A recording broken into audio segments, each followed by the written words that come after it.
Hi, everybody. Welcome to another episode of the MAFS Rewatch, the season 9 rewatch. I'm your host, Tane, and my co host for this rewatch is Jen. Hi, Jen. How are you? I'm doing so well. I think episodes are getting juicier and juicier. So now we're getting to the point where the niceness is starting to come off and it's getting kind of crazy. So I'm excited to talk about I like how you said it's starting to come off. That shit is off. Like, everything is beginning to show. It's not cracks anymore, it's it. full Right. size holes that Yes. are on there. But as always, before we get into the episode, just want to remind you guys that I do have a Patreon. If you would like to listen to bonus episodes, you can sign up there. I know the ads can get annoying. If you would like to avoid the ads, I do have a tier where you can listen to the episodes ad free for just $3. So you can do that. And if you'd like to get the episodes early, there's another tier also for that. I have some bonus episodes up. Aid joined me to talk about the Sister Wives 101. Recently had the ultimatum, which is so good. Are you watching that, Jen? It is on my list. We have one more episode of some dumb show called Sneaky Links, but then we're right on the ultimatum once we're done. I passed on Sneaky Links. I was like, should I do that? Is that the one hosted No. by Chloe? Yes. Yes. Oh, And okay. and Spicy Mari, whoever she is.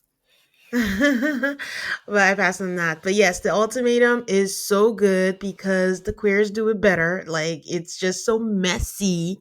And Netflix decided to drop all, like, how many episodes at once. So that's up on Patreon too. It was so long that we split it, part one or part two. And then the next two episodes are dropping pretty soon this week. And it should be up also, my co-host Brian from MAFS version. So all that goodness, all that fun. Oh yeah, and Love Island. How could I forget? Every now and then I get so, like, annoyed and I have to come share with my people, and then I share my thoughts on that. You do have the opportunity. I unlocked a bonus episode from the Casa Amor recoupling, so you can check that out on the regular feed and just a taste of what you can get. And if you just want to support and you don't have time to listen to all of this podcast, you could also just join the Patreon. And if you don't want to join, that's okay too. You can be a free member and you can just participate in the chats and see what's going on over there. Okay, I think that is all the business about that. And I will share updates on some MAFS participants. Not much. I think it's all from the most current season. Steve and Mindy are still going strong. Like, they might be the first non matched couple to make it to the altar. I like them. I like them together. I think she's so sweet that I wanted her to have a happy ending. And Steven, whatever his job is now, I'm glad that he found somebody that's a match for whatever he's looking for. I think she could have been like the Amber. I see her and Amber just being like, I'm happy if he's happy, and if he's happy, I'm happy. And I'm glad they found happiness. So yay them. Yeah, I'm with you. Steve has grown his hair out. He looks a little different, but yeah. He looks like they're all, like, free living, a little granola, like, just like living the healthy life on Yeah. that. Yeah. Okay, so most of what I got is from the season 17 cast, and it's just link ups, really. Camille and Madison linked up. They had dinner. Camille and Lauren from the Denver season linked up because Lauren has been in Chicago. And Camille, Thomas, and Michelle went to a White Sox game together. At first, I thought it was like a promo type thing because there was a cameraman, but maybe it's not for anything. Maybe it was just a cameraman from the game, but they were all there together. And but then Thomas's twin was also there with them. I gotta say, MM wasn't with Brandon, which is kind of surprising. But MM didn't look like the usual MM that we know. During the season, MM was always done up, always made up, dressed to the nines. She was just very cash, and I don't even think she even had makeup on. So that was Hmm. surprising for me. Now, are you at the point where you can tell Thomas and his brother apart? I could always tell them apart. Okay, good. They just freak me out because they're identical twins, but I feel like even identical twins have identifiers. Like even Yeah, Tia and Tamara, besides the mole, there's always something that yeah. separates them on that. Madison and David, they went on a trip to Turkey. I mean, basically, most of their content, most of what Madison does is link her outfits, show some workouts, and just repost a whole bunch of things that David posts. And most of what David posts is about his relationship and all the things they do and how in love they are. But you guys, yesterday they posted a link asking us to vote for them to win something called America's Favorite Couple, Oh and it's no. Mads and Dave, not Madison and Dave. Mads and David from the reality TV show Married at First Sight. And the headline is "We overcame hardship and diversity and built a team grounded in trust and Oh, love." the audacity. It says currently first in their group. I didn't want to go deep to find out what group that is, but apparently the public decides who wins $20,000 and appears in Variety magazine as America's favorite couple. And they're like, "How did your love story begin?" They're like, "We met on a TV show, we were matched with other people, but fate had other plans. With what started as an unexpected friendship off camera turned into a once in a lifetime connection. The world saw a glimpse, but the real story was happening in the quiet moments no one captured. Our love didn't follow the rules, it rewrote them. It's real, it's rare, it's rooted in something deeper than chance. Against all odds, we found our forever." And I can't believe this. I can't believe this rewrite. And they're like, "What would you do with the $20,000? If we won the $20,000, we'd put it towards our dream wedding, a celebration of love, growth, and everything we've overcome together as a couple, surrounded by our closest family and friends, and we create memories that last a lifetime." Uh-uh. I'm stunned. I'm not stunned because if those two have all of the audacity. I think I saw this ad on Instagram, and I think it was Jeff Goldblum that was like the face of it. And it's one of those my friend just entered a contest like this for tattoos. And so I think people pay for votes, and like supposedly the money goes towards charity or Yeah. something. So I guess from that perspective they've got Yes. a chance to win because they've got this huge platform. But also, do y'all need 25 grand that bad? Like and it's going towards a wedding and not a house. I have so many questions, especially because sadly I follow Yeah. Madison because, the girl works out. And so I like to follow her fitness stuff. And I believe she's an ambassador for Athletica or Fabletics or one of those two things. So, Fabletics. Yeah. yeah, so they're not hurting for cash, but all right, you do you, boo. That's so funny because I pulled up her upper body workout for my workout at the I gym did today. too. I did too. I was like, all right, So arms, you got arms and shoulder goals, girl. Like, I don't like how you went about this, but you work out and I will follow you there.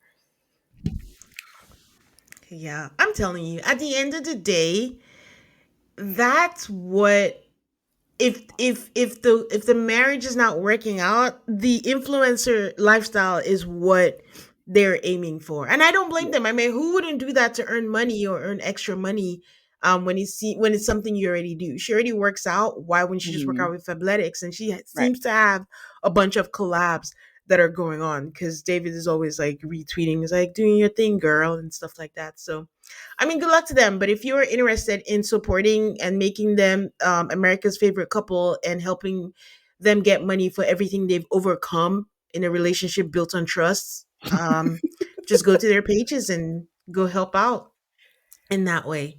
A reminder that I do have a second podcast, and if you are watching and just like that, we have passed the stage where we're bitching about it, just calling out some discrepancies and the things that we enjoy. Go check out the podcast. It is the Rewatch Sex in the City. And the last episode Nana said was her favorite episode of the season. So go check that out. Yeah. My mailbag is kind of like a comment. It's a comment from Eliza. Hi, Eliza, longtime listener. I recapped Virgins episode 2 and 3. I don't know if you're watching that. I don't think anyone's watching that. But it's about Deanne. There is a character, there are four of them, and Deanne insists that she really wants to have sex. She's 35 and really go on a date, but she finds no one attractive. Her expectations are so high. And Eliza's theory is that she feels like Eliza has been incarcerated for much of her life at some point. I'm thinking like jail or something, and I'm like, no, I didn't think that. But she's like, maybe like in a cult or a nunnery or something where she wasn't in regular society because something is so off about her.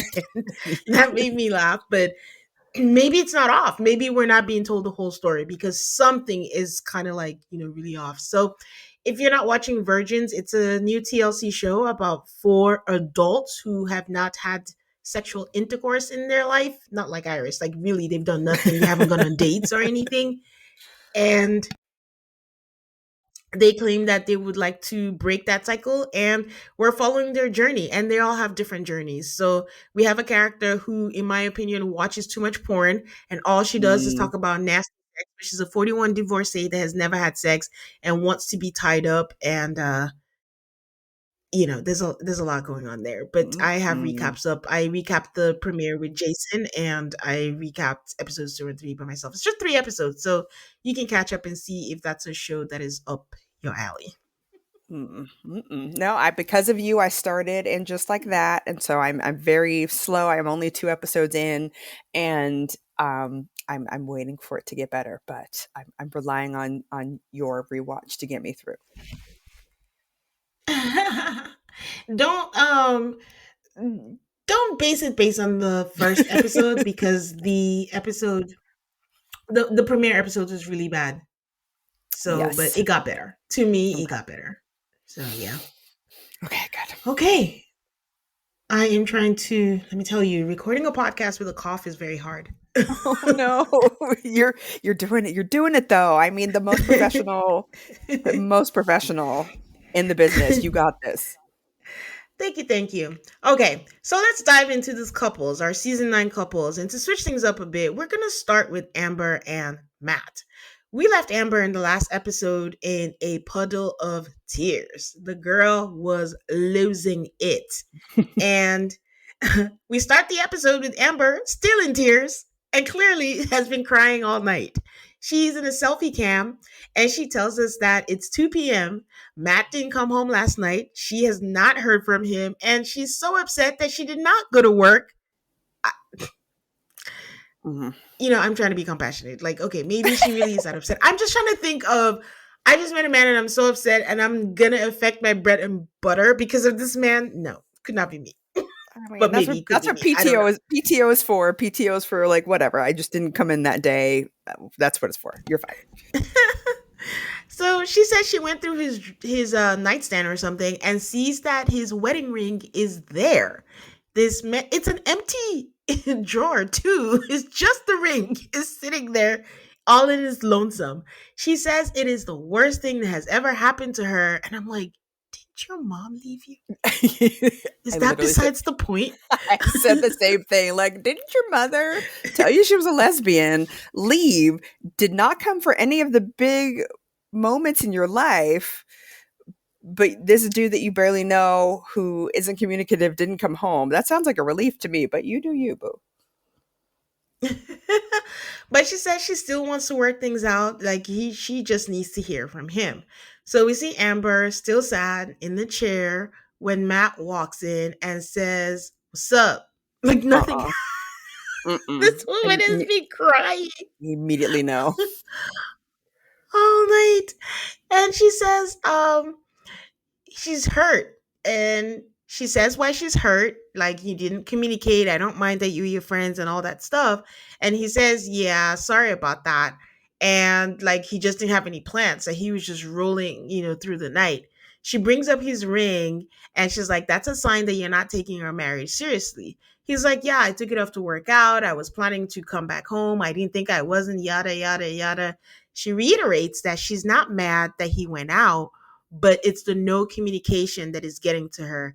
And he's still yapping on about, yeah, like this is what we do. We just crash on our buddy's couch. You forgot you had a whole wife? Mhm. I know you're not used to having a home, but you have a home now, for now, you Yeah. know? But also, Matt's So, really large. Is he really just crashing on anybody's couch? Like, you can't just crash on a couch somewhere. like, Matt, you're not built for crashing, just like you're No, not built for no, economy. You are not. no. You're built for exit row. um, Matt looks so checked out. He's just like, yeah, I know. But then he tells us that he's willing to do whatever it takes to make it work. And, Amber, sweet little Amber, eats it all up and says, she's feeling relieved. And then she gives him a look. The look that I'm like, this is makeup sex look. But then Mm-mm. she's like, should we give a hug or something? And then I think he said just a hug. And I was like, okay, I read that right. It was makeup sex look.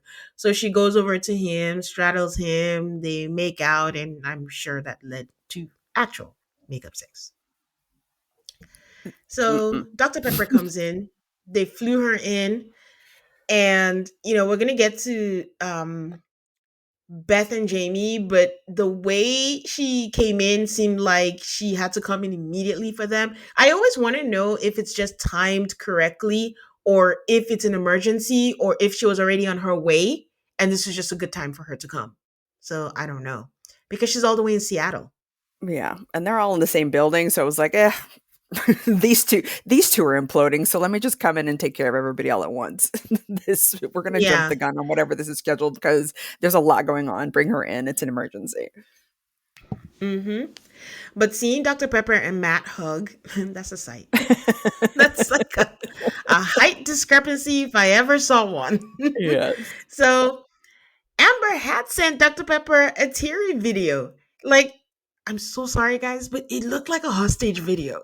She was just sitting there. It was like, "Hi, Dr. Pepper. I just want to say that Matt hasn't come home," and she's all tearing. I'm like, "This is crazy." So I'm sure they made her do it. So she speaks to. She says she's going to speak to Amber first, and that's something we've seen before, and we seem to be seeing now, where they speak to them individually first. And I want to say that's not always the case now in new era maps. They always kind of speak to them unless it's like dire situations, then they speak to them separately. And that's something I think they should keep so that people can speak their truth. For sure. For sure. Someone like Emily would have benefited from that. Yeah, absolutely. And I think they needed time to just I kind of wish she had talked to him first. I don't know why, but and maybe she just was like, "Hey, I saw your video. I wanted you to know that I'm here to care for you." But I kind of wanted her. I think she came in ready to go hard on Matt, and I think because maybe Emily, uh, Amber spoke first, that she was kind of already softened because she came in like, "Oh, this is unacceptable," and I saw your videos and da da da. I was ready for her to go hard on Matt, and she kind of went softer than I wanted her to. Yeah, that's true. So yeah, she speaks to Amber first and validates her and says she's not wrong in how she's feeling and that don't worry, I'm gonna rip him apart. And Amber is all, no, I don't want him in trouble. Like he already apologized. And then she's making excuses for him. And Dr. Pepper is like, you are not holding him accountable. Like Yeah. she wants love so badly that she's willing to accept anything, but she needs to know, she's telling us, not Amber, that he owes her more respect than what he's giving her. So they address her abandonment issues and talk about that. And then Matt comes in, and Dr. Pepper tells Matt that, if I had seen you immediately, I would have ripped your head off. Like she was really upset. And Amber is letting him off the hook because she cares a lot about him. She says, like, that she has abandonment issues. So what do you think disappearing on her is going to do to her? I'm like, Mhm. well, Dr. Pepper, what do you think matching her with someone who is transient will do to her? Let's start there. I Let's have to all take believe, accountability. honestly, but I have to believe that, you know, Dr. Pepper and them, Matt must have pulled a big wool over their eyes because there's no way this no personality, no communicative, no information giving, secret holding, transient ex basketball player wowed them so well. I don't get it. I don't get it. So Dr. Pepper asks him about his family life, and he says, I've been on my own since 16. Again, the disadvantage of not watching the matchmaking special, because I'm like, this is something you should know before you matched him. I don't know why we're Mhm. asking him again. But he Mhm. said he's been on his own since he was 16. And Dr. Pepper is just like, I'm going to treat you like a good guy who doesn't have the landscape on what to do. And I'm like, okay, you didn't have the Boo. landscape and you still matched him, but okay. But Boo. it's the fact that she keeps saying, I want to believe he's a good guy, even in her confessional, meaning Dr. Pepper is like, this man is full of bullshit, but Yes, it's a TV show and I boo. gotta play nice. Mm-mm. So they give them some questions to build emotional trust, because every couple is going to get different questions depending on their need. And then one of the questions was like, what it was their fantasy of a perfect night. I don't Everybody is so sexual. Like when they say fantasy of a perfect night, it doesn't have to be sex. But Matt is like, well, I don't know. All my fantasies were fulfilled in Antigua. All right, Amber, what did you do? So so hers was something about like a massage and something else. I just remember the massage. So he apologizes again, sorry again about not calling. And Amber is like, I don't want him to keep feeling bad. I was like, maybe you should. Maybe he Yeah, should feel bad and keep him on his exactly. toes. And then Right. another question was, oh, go ahead. I'm sorry. I was just gonna say, like, yes, hold him accountable. Like, make him feel bad. Like the number of people she called her dad, she called Dr. Pepper. She was up. She didn't go to work. Like, there's so much that she went through, and she let him off so easy, which beyond accountability, like he doesn't see Yeah. the results of his actions, and maybe that's because he lives this transient lifestyle that he really Yes. does need to see like your actions have consequences, and this is a big consequence. And for her to be like, it's fine, let's go make out, is insane. Yeah. And And it's the way, when they keep saying, oh, I have to get used to the fact that I'm married now. Oh, I forgot that I was married. What kind of excuse is that? You're a functioning adult who Hmm. knows that you're actually married. Whether you wear your ring or not, in your mind, you had a wedding day and there's somebody else that you have to think about. It's like when people say, oh, I've never been a parent before. Well, everybody just tries to figure it out. So, Right. you know, But not also a good enough excuse for me. you're a professional basketball player. You understand being accountable to your team. You understand like, oh, I've got to be here at a certain time. I've got to be home Hmm. at a certain time. I have to wear this uniform, my wedding ring. Like none of this is completely foreign stuff. And I really liked when Dr. Pepper was like, Yeah. "Well, what was it like in your house?" Because I have to believe that you were taught this stuff at home. And then when he says all this other stuff about, well, I've been on my own, this and that, and this and that. Okay, it explains a lot, but that's nothing that you've ever talked to Amber about. And I'm going to venture to say this is the first time even Dr. Pepper's heard about it because he doesn't communicate with anybody about anything. He just does what he does, says, "What's up? Yeah, I'm sorry. Last second stuff came up." And that's just it. It's so strange how he's gotten this Yeah. far in life and nobody's been like, "Bro, you've got to do more than this." And he wants to be a Yeah. parent? You Get make a the heck out of here. You make a very good point about the fact that when you're in a team, there are rules, there's structure, Mhm, and there's mhm, people that you have to check in with. So that's why I'm saying it's not good enough. Because right, for you to say, like, you forgot there's a whole human being, you did not see any of her calls. When you were mhm. out with your friends, none of your friends are like, hey, do you have to tell wifey? Like, how's wifey? Right, Like, yeah, exactly. it's all bullshit. Yeah. So they ask her biggest insecurity. She says her biggest insecurity is that they're going to, sorry, his biggest insecurity is that they will grow apart. And hers is that this will end in divorce. I'm like, you just met this man. I'm sure you've had another insecurity in your back pockets before all of this. So anyway, she goes somewhere and she comes back home, and Matt is recreating her perfect night, which the producers told him to do. There's Exactly. a massage table on there, and he takes off his shirt, gives her a bikini, and then he's just like massaging her in his underwear, I believe. I because I think he was was like, wearing okay. swim trunks where I was like, all right, y'all are taking this let's go back to Antigua thing a little too far. But the thing that was cracking me up was that the table was so short relative to him that he had to bend over so far to get her. I was like, that can't be comfortable for you at all, sir. But, congratulations.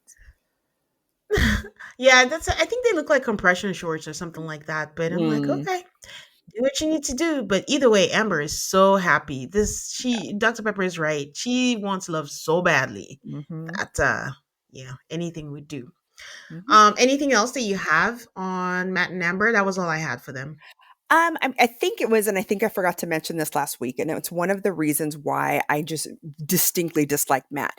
It's because he doesn't answer questions. I think last week she had asked him. I think they were driving to her aunt's house for dinner, and she had asked him, "Oh, like Hmm. what's your favorite movie?" And he just started naming genres. Like he never said this or that. It was just like, "Oh, I like horror. I like this or like that," and that's just him in a nutshell. Action Like movies, yeah. action movies. Yeah, it was something super generic. And you can't ever get like a full answer out of him. It's like, well, and if you asked him about it, he'll be like, "Well, I told you I like this." Well, that's not an answer. You did you respond to Yeah. what I asked? Yes, you gave me a response, but you didn't give me an answer that A told me anything about you or B gave me anything of substance where we could create a meaningful connection or have a meaningful conversation about. He just drives me bananas. And I think he's also that guy that's going to do all of this stuff to make her break up with him and ha ha ha tricks on you, she's never going to break up with you. But that's the thing. He's a terrible communicator. But do Yes. you think to some level like he cares about her or he's just checked out already? um I don't know if he was ever checked in. I think that he likes how she makes him feel when it's Mhm. convenient for him. I think he likes being Mhm. adored and admired and being told that he's hot and he likes being come on to. But I don't know if there's anything specifically about her outside of what she gives him that A, he Mm. knows or B, he cares about. Okay. I think that's a good assessment. That's a good assessment of Matt. Okay. Oof. All right. We will take a break and we will be back to talk about Keith and Iris. And we're back. This is episode 8, We are almost halfway I through. know. There's just They 14 episodes, believe it or not. This was possible. 1 hour episodes, 14 in the season. And they kept reminding us, like, oh, they're halfway through, or they're 3 weeks in, Hmm. or they're however, there's 30 days in. So there's something about time that felt really persistent. Like, oh, we're aware that y'all are running out of it. So get on it, Hmm. people. Hmm. But overall, on an average, they're in a good spot for being 1 month in or halfway in or whatever it is, because they make a big deal about the 1 month, but they're okay. Like in newer seasons, people are in shambles here. So okay. Iris and Keith. Keith gets a call that his grandma passed, and that was sad. But on the Yeah. flip side, I always feel like this is another advantage when people go in reality TV where you have things on camera.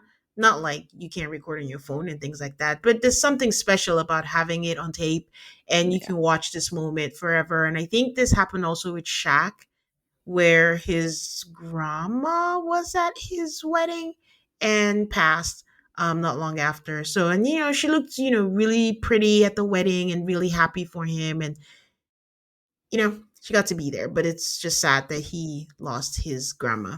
But Yeah. Keith thanks Iris for being there and for going with him to visit his family. And this is very insignificant, but at some point when, she made dinner, lunch, or something, and they're eating at the dining table, Iris says to Keith, whatever you need, I got you. Whatever you need, me and my mom are here if you need us for anything. Where your dad at? I Why can't noticed he be that there too. too? I peeped that too. I was like, oh, okay, dad. Dad's like, nah, you stole my girl and you're trying to deflower her. I'm out. I'm like, okay.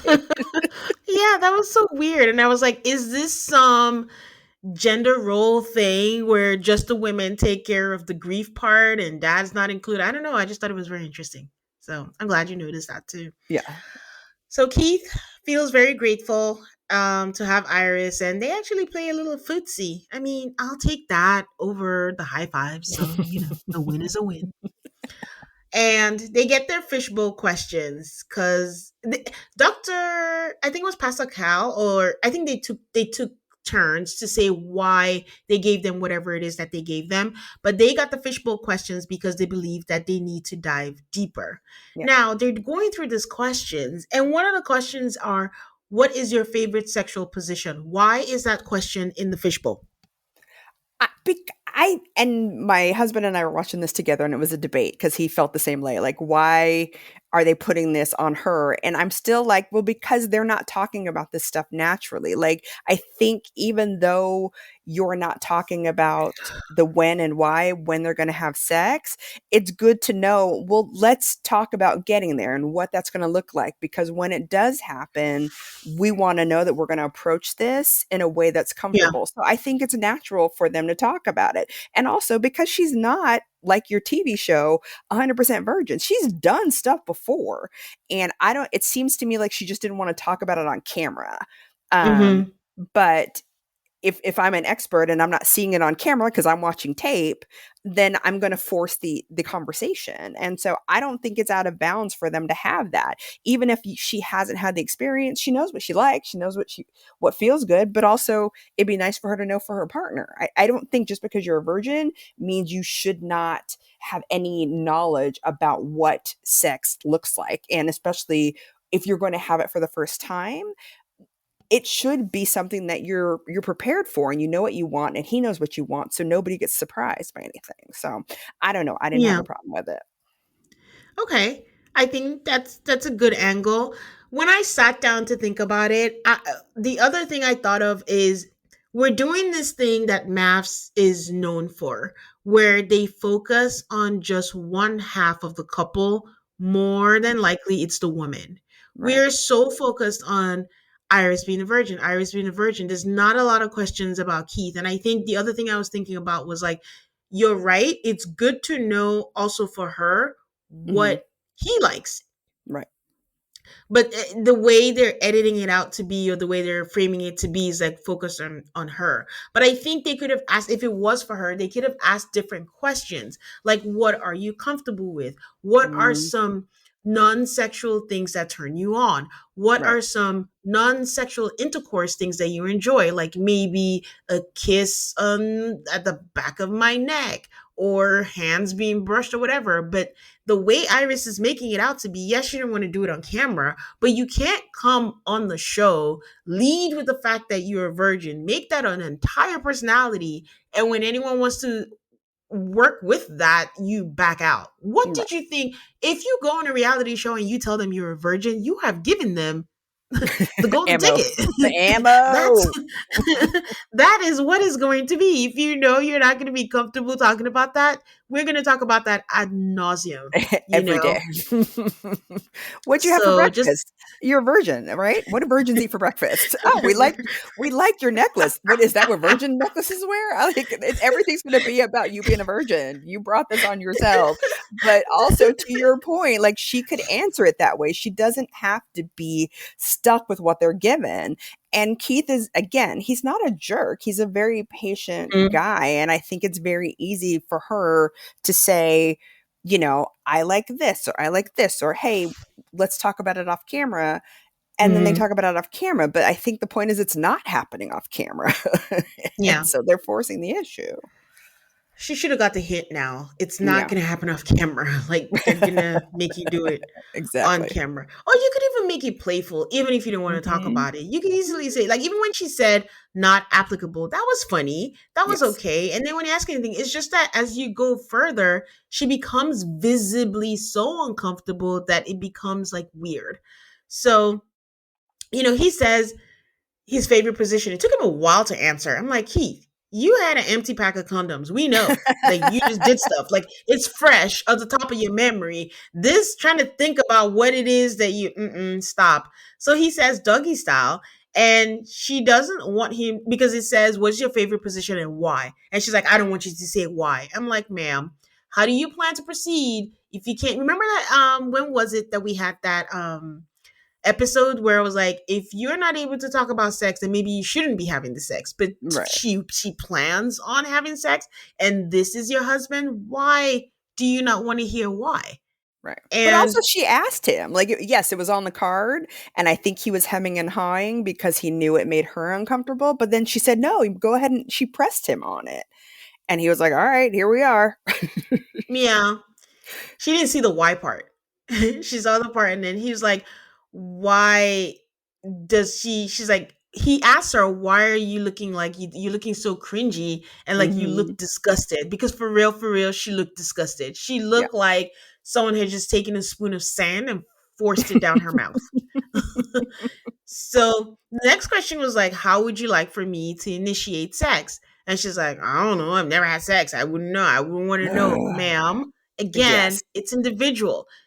Someone like Rasha from Virgins, who just thinks like she just wants to be tied up and everything, is like, just spank me and spank me on my bottom and I'll know like that works. Somebody else like Sonali would be like, oh, I want roses, oh, clean the house, Right. whatever. You have to know, have some knowledge of yourself. And this Right. has nothing to do with sex. It's just like, what makes you feel nice? Like, it's not that serious. But she Mhm. makes a whole big deal about it. And I know someone made a comment last time from the episode, and I was like, I should go easy on the only child syndrome, but I was about to say it again, but I will stop Do myself. it. I was Do about to say it. she's spoiled. Like, this is her only child. I don't want to do it, and I can Right. literally see her throwing a tantrum about this. So Keith says that he can tell she's a mature person. I'm like, you can, because I can't. But her sexual experience is lacking. I'm like, okay. Um, but in the confessional, she does say that this is a private thing that she would like to do with Keith and not the whole world. And she doesn't want to talk about it. And she starts crying. Now, this means that this is a sensitive thing for her. Like, for her to actually be crying for at a confessional, which is filmed way afterwards, this is hitting some nerve that I don't know what it is. And it's easy for me to be like, so why do the show? Because honestly, this is season 9. This Yeah. is not long ago. We know what reality shows are going to do with this. So if this was so sensitive, maybe this is where you shouldn't be. Which, by the way, I was just did an interview with somebody, a YouTuber. Sorry guys, I should have written that down. And I'm sure she's come a long way now and she knows better and is doing better, but she just did an interview and maybe talked about how she would have handled some things better Yeah. back then. But she But I, and generally I seems to be a private person. Go ahead. I'm sorry. Yeah, and I think well, and I think the challenge for Keith is that she doesn't and it's one thing to be immature and sensitive and nervous about it, but I think she has no curiosity about it. And I think that's where if Keith is starting to show some frustrations, that's where Yeah. it's at. Like even if it's not going to happen tomorrow, but like what's your curiosity about it and what are some things that you would like to do and what are some things that, if you don't why does doggy make you so cringe? Are you imagining this very like violent thing where we're slapping each other? But this is what it means to me. And I What? think, but I don't know. Like why are you cringing at doggy? Like dog, what does that mean to you? And I would imagine for Yeah. her, it means this very like graphic thing where I could see Keith handling it really sweetly and it not being that, but because she doesn't have curiosity about, well, what does that mean and why do you like it? They don't get to have that extended conversation. It's just immediate cringe because you hear doggy, and I don't know if you're picturing dogs or what the issue is, but I What? think I don't Jen, know. you're I killing me. imagine, but like for her to be so cringy about it, I just imagine in her head that it's these very like vulgar things. Well, I mean, I think this is an Irish thing. I wouldn't say, I don't assume. Yeah, I don't think all virgins think this way. I just think that Iris has something personal or is sensitive about this. It could also be a thing of, the word is not shame, but the word is just like being acutely aware of her inexperience, because she seems to be, how they always joke that she's a classy lady. She knows how to Hmm. use the silverware. She knows Hmm. a little bit about everything. But in this case, she just has nothing or no well to pull from. So it could just be like, this is just something I cannot give him. And I feel like I'm lacking. in this moment, but because communication is not easy. Everyone always talks about it. Just communicate, and everyone thinks they are, but they're not. She's not a good communicator, and she doesn't know what to do with all the feelings. Because look, for example, when she got mad that the box was empty, and what she came up with was like, "I wished it was me, ma'am. How? What? Like, what's the science on that?" But she Mhm. doesn't know how to communicate what she's feeling, and that's what the hindrance is, and just it comes off wrong. And Yeah. she's very also expressive. I mean, last episode we were arguing about juice, you Yes. know. I was about to bring So that up. Mhm. Mhm. and she was very intense about it, to the point where Keith was like, "How is this, like, can you move on from it, because what are we doing here?" So that's what their problem is. So anyway, she looks like she's in pain, and Keith says that seeing her cringe every time a sexual question came up makes him feel like he's talking to a child, but they are Mhm. important questions that you need to be asked. Yeah.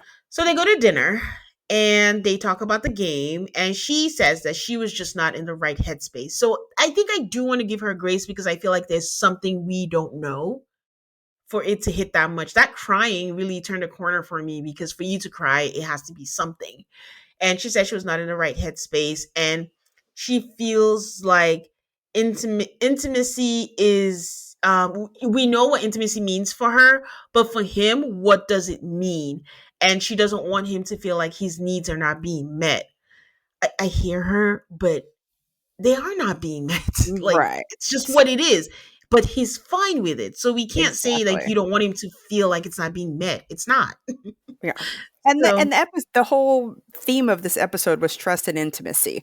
And I think the yeah. fact that he trusted her with everything with his grandmother, like I don't know how much more trust he could give to a complete stranger. Hmm. And I think we had said in a couple episodes ago when Pastor Cal's like, you need to get over this stranger thing. Like you're married to this person. He's trusted you with his family. He's brought you into his family. His family's brought you into this family. Like, so the Hmm. trust from his side is there. And if you need something else to build trust from your side, she's got to figure out what that is, because you can't keep asking him, is sex a big deal? And then when he says yes, get mad at him for saying yes.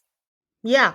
And she couldn't have been matched with a better person to deal with this, No, because no. imagine if it was Jamie. We got Oh, somebody no. else over there on the flip side, giving someone a UTI and still saying the sex is not enough. So we're going to get there. But, you know, Ew. sorry. So, so he says that, in the past, this is Keith just really like taking things, growing balls, and actually saying, because you can see that Keith is walking on eggshells. Yeah. Keith is not quite sure what he's going to say. And watching it the first time, I wasn't sure if that was just his personality. But on rewatch, I think that it might be a combination of his personality, but also taking into account Iris's personality. He says, in the past, sexual maturity, that's something that's been attractive to me. So yeah, this is an obstacle Right. for me. And I'm Which like, is well, fair. good on you for saying that, It's fair. because it's not even necessarily about the sex. It's also like, it's a game, and you're like freaking out. Right. He didn't bring this So, up on his own. This wasn't like, "Hey, let me," and he doesn't bring up the sex stuff a lot of times. The mhm, conversation rarely comes from him. It's rarely initiated by him. And I think that maybe he needs to remind somebody of that he's not the one initiating all these conversations. And I mhm. think when they talked about pet peeves, and his was somebody who feels like they're always right. Ooh, girl, pay attention. So he asks her, I think the wheels are turning in Keith's head now. And he asks, like, on a scale of 1 to 10, how would you rate your emotional maturity? On a Keith scale of reference, that is shade. Because why are you asking this girl? It was How classy mature though. do you think you are? It was classy. It was classy with a Q. I'll take it. And she says, I'll say 6.5 because, I've only had to deal with myself. I haven't dealt with anyone else. See, guys, I'm not the one talking about her only child syndrome. But this reminds me that we have not spoken about Iris's exes. Do they even exist? Like, how have you dealt, if she does have exes, how has she dealt with them? How did that work being in a sexless relationship? And did they never ever talk about it? Were they people she thought she would get married to? Or has she not ever had exes?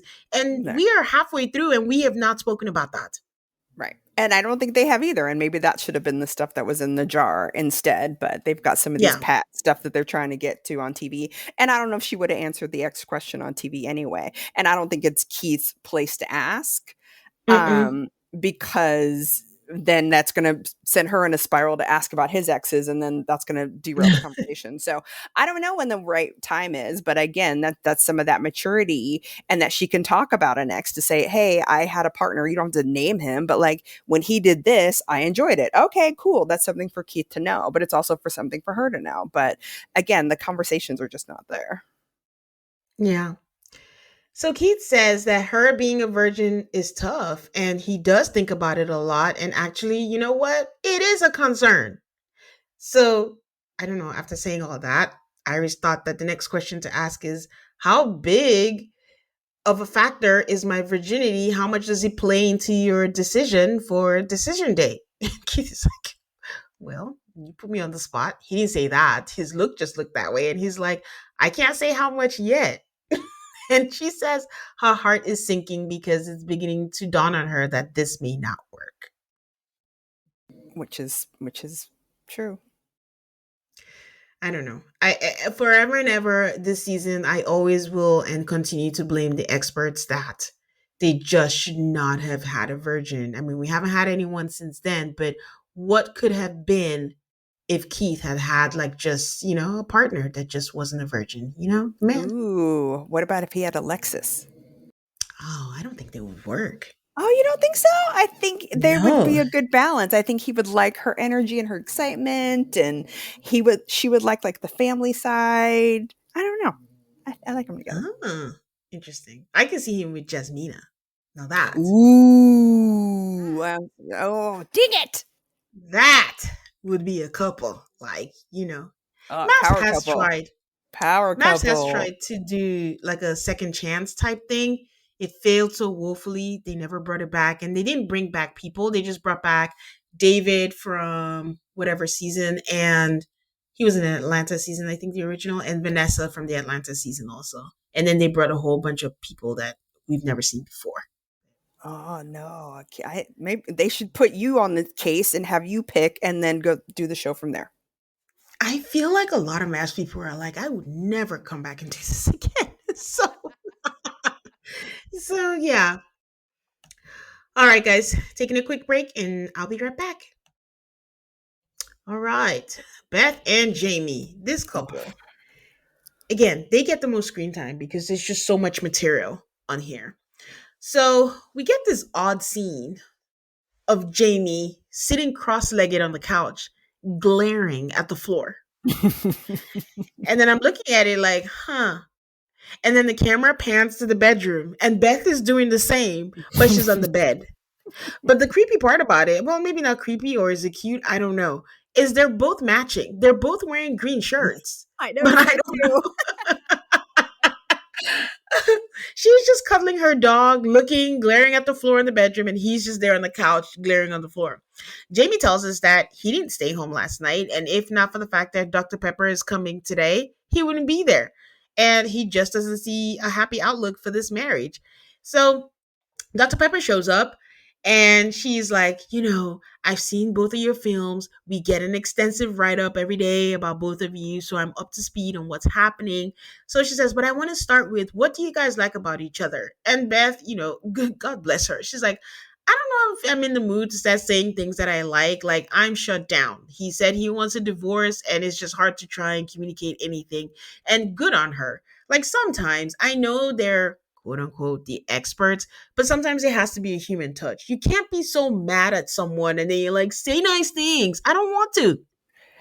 But also, this is an expert, so maybe she knows something about how to because that was the first thing she said was, before we get into things, I need to de-escalate this mood. And so, yes, whiny little bratty Beth, like sometimes things aren't going to go exactly how you want it, but trust this expert that knows about sociology and behavior, and that it may not go your way, but there's a reason Yeah. why she's doing what she's doing. So this was, I'm so mad at this episode that I ended up on Jamie's side. I'm so pissed.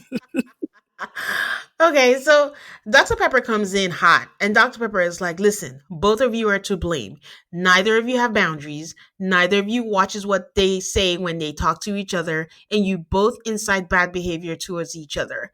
Jen, I have missed this Dr. Pepper because I don't know if you remember, but on the last season or two or few seasons, I've been saying this that Dr. Pepper is checked out. Dr. Yeah, Pepper is just like, you want me here? Okay, hi. Am I done yet? Okay, bye. Like yeah. she's not, but the old Dr. Pepper, this is she, and she was her. And I So wish she had the same energy for Matt. Like I thought she was going to come in there and have it, and for some reason it fell off. I don't know if she got tired, but yeah, I really wish she had brought this for Matt too. I mean, I kind of think she did to the best of her ability, but it kind of doesn't help, especially if Amber is all.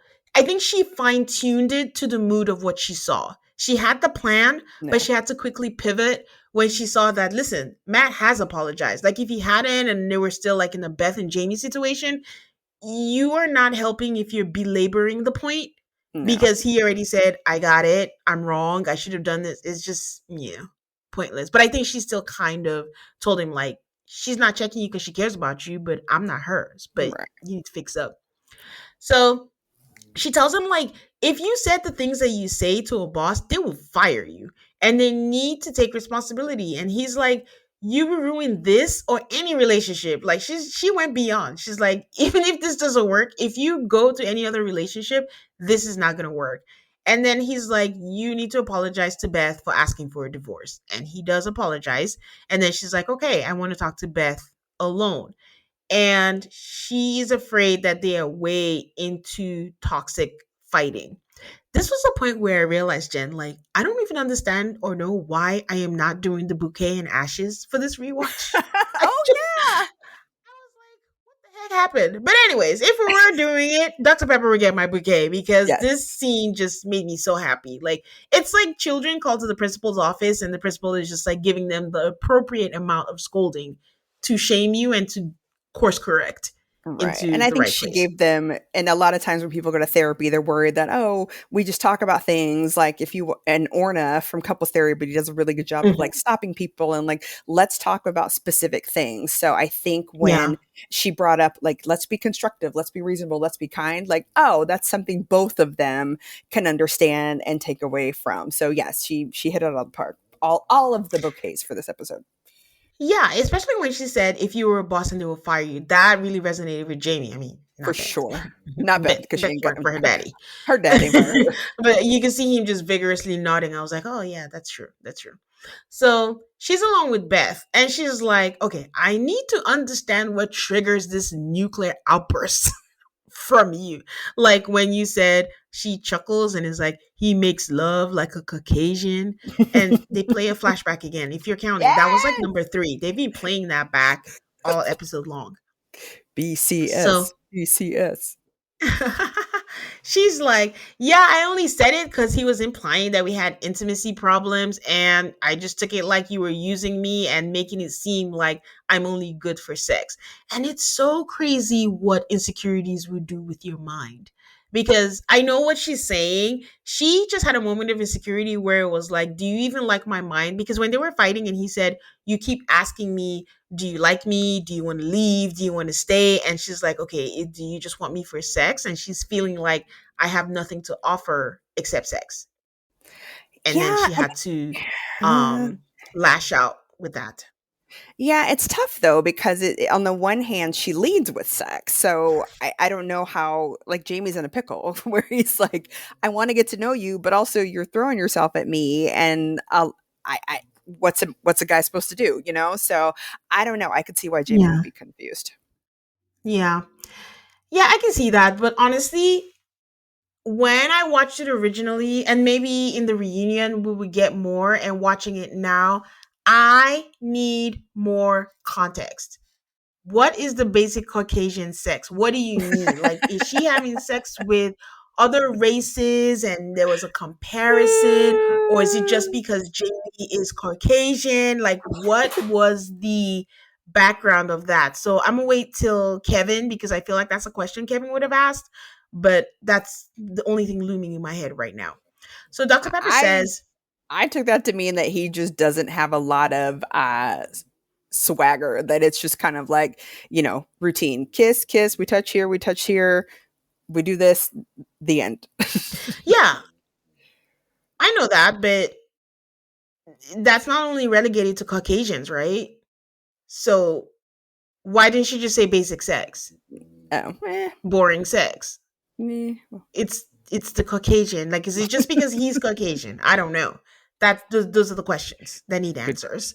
Okay. So Dr. Pepper says that he can't feel like a good guy with the way that he spoke to her, does he? And he says, well, what I'm frustrated at is that there's usually no resolution. She doesn't take accountability.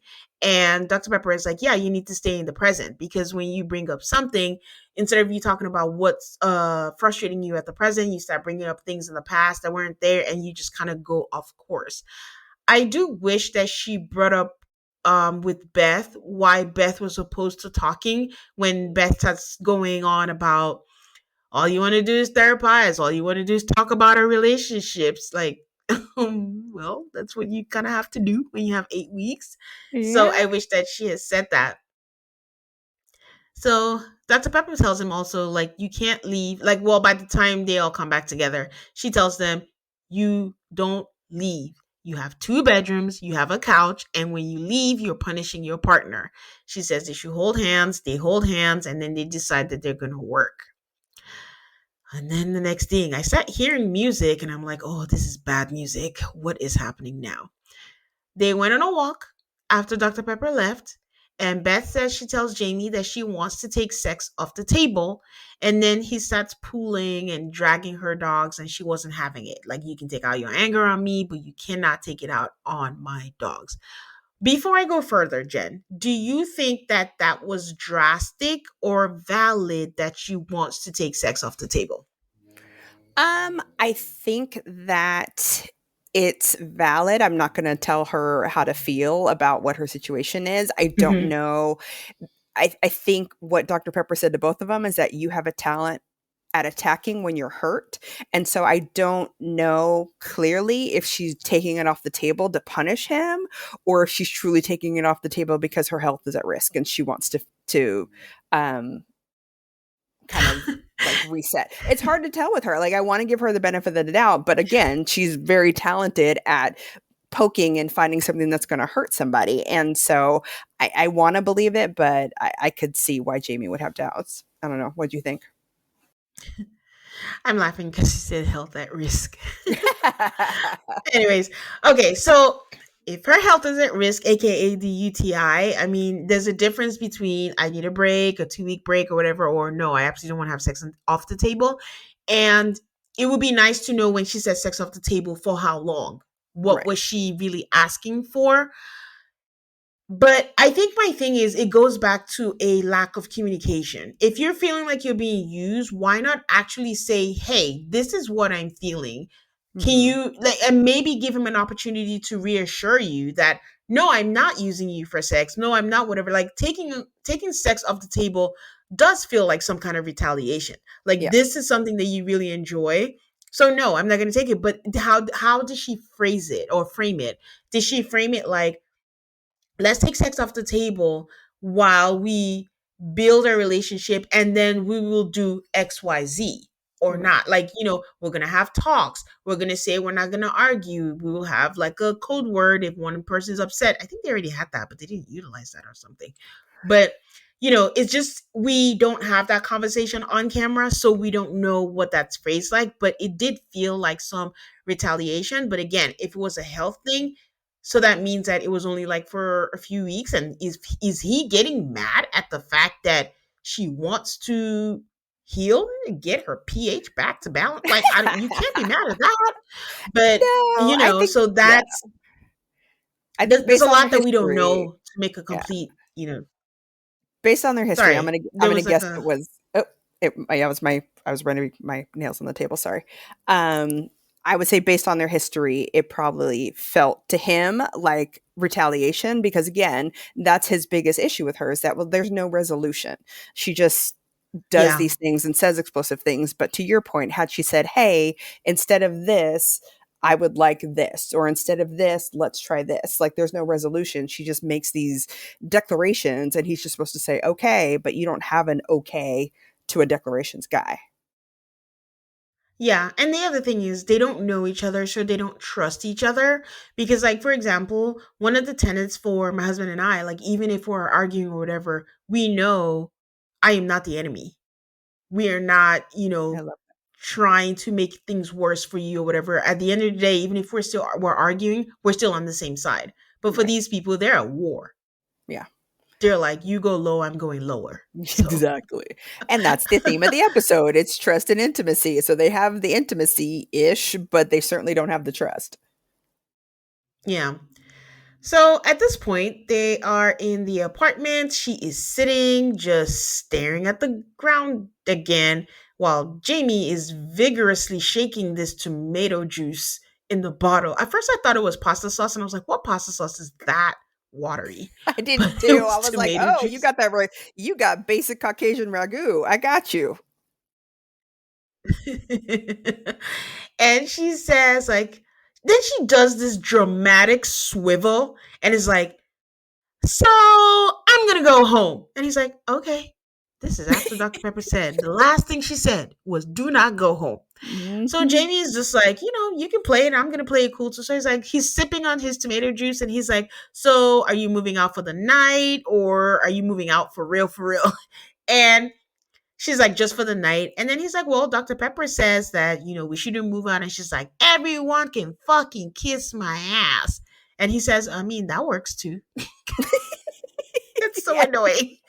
So but it she only makes says, it worse. The him and not yes, reacting only makes her react harder. yes. Now that is who gives only child syndrome, Beth. So she says, no one has given me this much anxiety. He lies down on the couch, not a care in the world, and as if Mhm. things weren't bad enough, her dogs go cuddle on him, the enemy. And that drove her crazy. And she wanted to be like, Dharma, get the fuck out of there. So, Those dogs were and like, Jamie's "Don't also make like, us go with her. Don't make us go with the crazy lady. We like you. We like you, tomato juice man. Just pet us. We're fine here."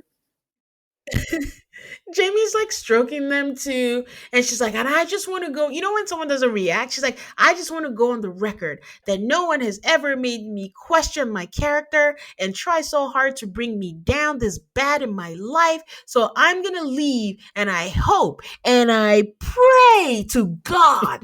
So Like, this dramatic. was a monologue in her mind that you think really hard before I come back. And he says, well, I mean, what do you mean when you come back? If you leave, I'm done. And she's like, who gives a fuck? And I'm like, this is who needs ticket to Broadway? We got this right here. She says, no. He says, no. Who says we're done? You're not the done police. He's like, yes, I am. Like, I'm going to decide, like, if you go, like, we're done. So he's like, Dr. Pepper says we shouldn't. And then he's like, well, I don't want to be anywhere near you. So she's like, okay, I'm going to stay. But if I do, you need to go to a room and get away from me because he was like, there's a couch here. And he's like, Dr. Pepper says that we should be nice to each other. And I wish you had compassion. And Beth just breaks all of the rules and is like, oh, compassion? Kind of like how I had a UTI and you bring up sex and you say Mhm. and he's like, it's the one area that we're getting it right. And Beth says, well, I just feel like a sex machine. And Jamie says, I mean, it's fine if you don't want to have sex. You don't have to be defensive. And she's like, well, I'm not being defensive. And she's like, if she can't, I think something about walking the dogs. And if he can't do without without her saying something, without him throwing the divorce word, then he should just leave her. So, I mean, I don't know. It was a lot of back and forth with Jamie just being calm, but it's the worst kind of calm I where know. because you're being calm, you think like, oh, you have the upper hand, but you know that you are antagonizing the other person. You know what you're Yes. doing. Yes, especially So, when she was like, "I'm gonna go in the room," and he's like, "Well, I gotta get my toothbrush." Bro, stop it.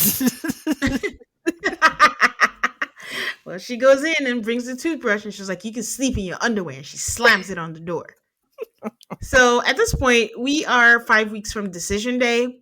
And the next morning, she gets up and she's heading out and she's like, I'm headed home. Like, I need a positive environment. She gives herself props for not leaving last night and says, like, they needed a break. And he's like, because he brought up, he just keeps saying, Dr. Pepper said, Dr. Pepper said. And she's like, yeah, but I just feel like we need a break from each other. So that way we're refreshed and we can go and start over. But then she sits beside him. These people, up, down, up, down. She I sits beside can't. him and says, like, there are things that they need to work on and that she cares about him. And she doesn't even know what they were arguing about. Do you? Jamie says, no, I don't, but that's the smartest thing he's ever done. You know, Jamie knows what they were arguing about. Jamie has bullet points and He's sub bullet a points of what they PowerPoint. were arguing about. He has a Canva presentation. He's ready. That's what he did all night. So he says, no, I don't. And then they start laughing. And then she straddles him. And I cannot believe what I'm watching. This is insane. It couldn't be me. This is I terrible. am not that forgiving. I would love So to be one of those people who's like, "Oh, we argued, okay, we hugged and we made up and it's all in the past." Like that's not me. I need resolution. Jamie says he's willing to try, and she makes him pinky promise. And it was like, what are we pinky promising to? She's like, that we're never gonna fight like this again. He's like, that's not realistic. And she's like, okay, we won't fight like this that soon. And then they kiss, and he's like, are you gonna stay? And she's like, okay, I'm gonna stay. And I'm like, wow, that was 100-0, but okay. Mhm. They have the blind trust exercise, and they get their exercise because they're two people that are being distracted. I think because they've done the physical. So the way they think about it, they're going to be wearing blindfolds and answering questions from post-its so that they're not distracted by each other's body languages, which I thought was a good exercise for them. I liked it. I didn't like the dog hair all over her pants, but I liked the exercise. Now, guys, all season long, we have been on Beth watch, and the moment came and Jamie called Beth Beth. And this is the first time because he's been calling her Elizabeth. Yay! So season 9, episode 8 is when it happened. So she is now Beth. Mm. So Beth fears, they ask her what her biggest fear is. Her fear is that Jamie is going to leave her. And Jamie is like, you know what? This is the most real that she's ever been. And he needs to do better to reassure her because he does love her. And I'm like, you know what? That was nice. Because he didn't even say that to her face. He didn't have to say it. And that was nice.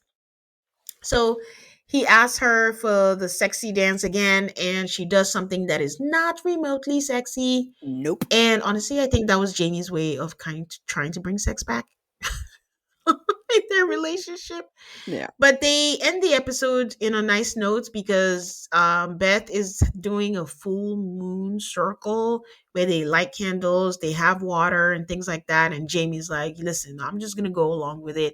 And he gets saged and he's like, you know what? I find this sexy. So, last time we ended up on a low, this time we ended on a high.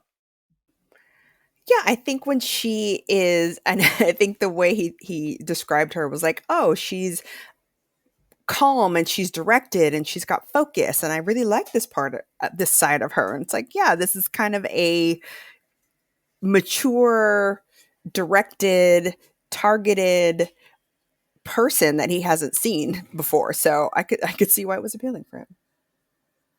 Yeah. Okay, so Deonna and Greg, they didn't get a lot of screen time this week, but probably because they're doing well.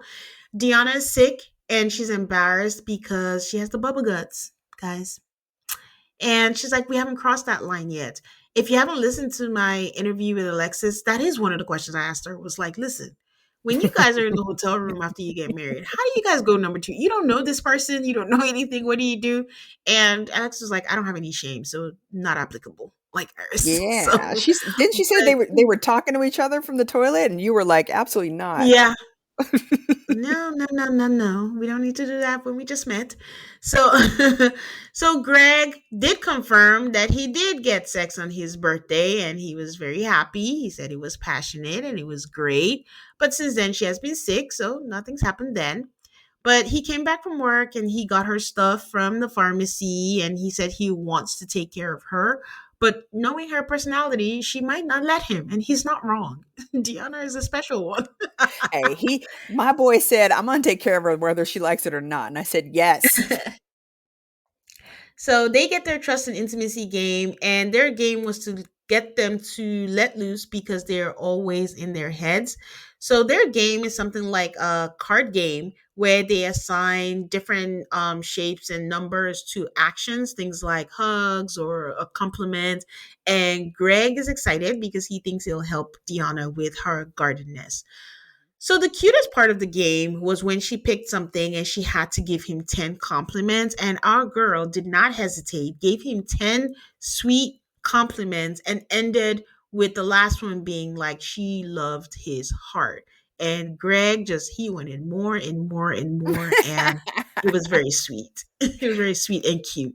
The smile on his face was really like so priceless. And I think I said this at first when he was first giving her all those compliments. I'm like, he does it, he means it genuinely, but also he does it because he wants to receive them back. And so Yes. finally, our girl gave him his compliments, and that just made his little heart sing. I love this episode so much. Yes, 10 of them. So they kiss, but it's not like a French kiss or anything. It's like a face No. smush, as far as I'm concerned, because that was one of the things.